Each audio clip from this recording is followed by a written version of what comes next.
Bismillahirrahmanirrahim. Assalamualaikum warahmatullahi wabarakatuh. Perkenalkan, nama saya Vicky Ahlan Romdoni, NIM 2071900048 dari Tadris IPA B 2019. Di sini saya akan menjelaskan mengenai suatu tema, yaitu pengetahuan. Apa itu pengetahuan? Yang pertama, pengetahuan adalah suatu hasil dari rasa keingintahuan melalui proses sensoris, terutama pada mata dan telinga terhadap objek tertentu. Kemudian untuk pengertian yang kedua, pengetahuan merupakan domain yang penting dalam terbentuknya perilaku terbuka atau open behavior. Kemudian pengertian yang ketiga, pengetahuan seseorang sebagian besar diperoleh melalui indera penglihatan dan juga pendengaran. Kemudian dari mana kita peroleh pengetahuan tersebut? Pengetahuan diperoleh melalui pendidikan yang tinggi. Apabila pendidikan seseorang itu tinggi, maka akan semakin luas pula pengetahuannya. Akan tetapi, orang yang berpendidikan rendah tidak mutlak berpengetahuan rendah pula. Peningkatan pengetahuan tidak mutlak diperoleh dari pendidikan formal saja, akan tetapi juga dapat diperoleh dari pendidikan non-formal. Psikologi Islam juga merupakan sebagian dari pengetahuan. Jadi, pengetahuan itu dapat diperoleh dari mana saja, tidak hanya dari pendidikan formal. Kemudian yang selanjutnya adalah psikologi Islam. Psikologi Islam adalah ilmu yang berbicara tentang manusia, terutama kepribadian manusia yang bersifat filsafat, teori, metodologi, dan pendekatan problem dengan didasari sumber-sumber formal dari Islam, yaitu Al-Quran dan juga Al-Hadis. Dan selain itu ada akal, indera, dan intuisi. Psikologi Islam merupakan konsep psikologi modern yang telah mengalami filterisasi dan di dalamnya terdapat wawasan Islam. Psikologi Islam ialah perspektif Islam terhadap psikologi modern dengan membuang konsep-konsep yang tidak sesuai dan bertentangan dengan ajaran Islam. Psikologi Islami adalah ilmu tentang manusia yang kerangka konsepnya benar-benar dibangun dengan semangat Islam dan berdasarkan sumber formal, yaitu Al-Quran dan Hadis, yang dibangun dengan memenuhi syarat-syarat ilmiah. Psikologi Islam adalah corak psikologi berlandaskan citra manusia menurut ajaran Islam, yang mempelajari keunikan dan juga pola perilaku manusia sebagai ungkapan interaksi dengan diri sendiri, lingkungan sekitar, dan alam kerohanian dengan tujuan meningkatkan kesehatan mental dan kualitas keberagaman. Lalu bagaimana psikologi Islam pada masa dulu atau sering disebut dengan psikologi Islam klasik? Dalam bidang psikologi, ilmuwan-ilmuwan Islam klasik menekankan keharusan bagi individu untuk memahami kesehatan mental mereka.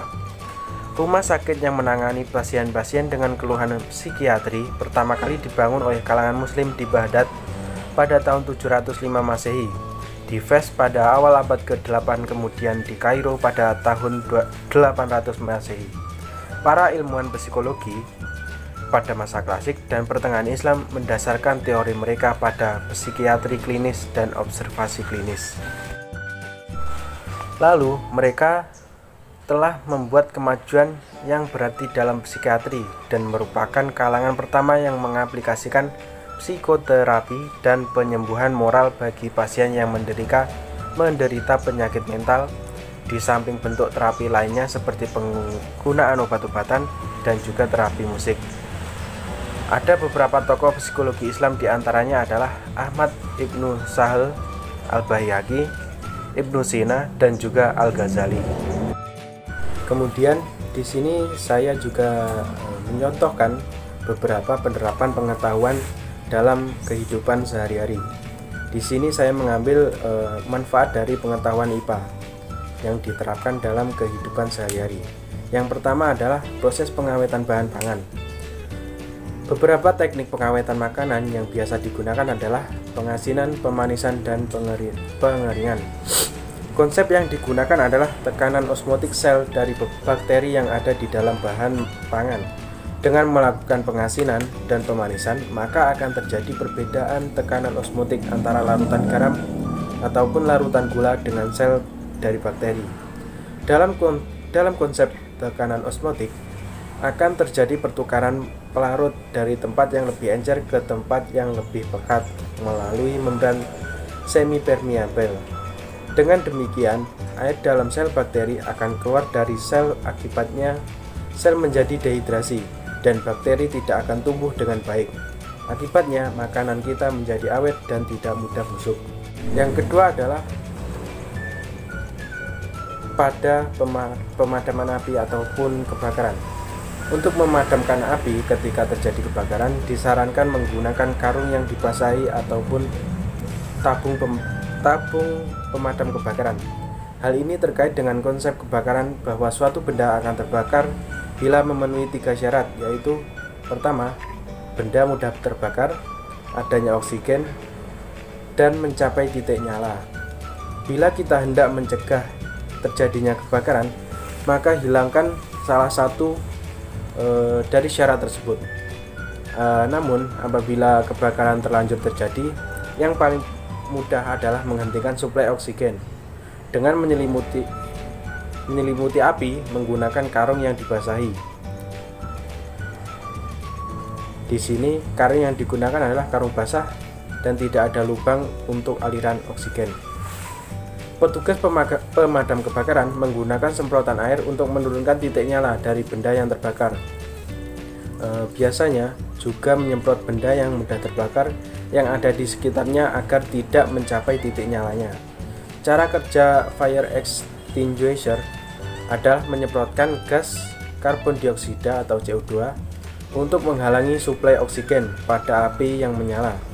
Apabila kita paham mengenai konsep dari kebakaran ini, maka dengan mudah kita bisa menyelesaikan masalah kebakaran.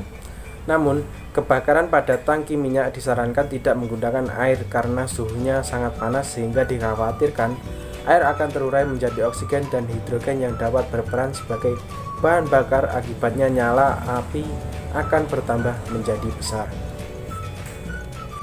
Kemudian penerapan yang terakhir yaitu peralatan masak yang terbuat dari kayu. Peralatan masak yang di dapur menggunakan tangkai dari bahan yang tidak menghantarkan panas, maka dipilihlah kayu ataupun plastik karena kedua bahan tersebut tidak menghantarkan panas, sehingga ketika memasak kita menjadi nyaman menggunakan peralatan tersebut ketika memasak. Demikian presentasi dari saya. Semoga bermanfaat. Apabila ada kekurangan mohon maaf. Wallahul muwaffiq ila aqwamit thoriq. Wassalamualaikum warahmatullahi wabarakatuh.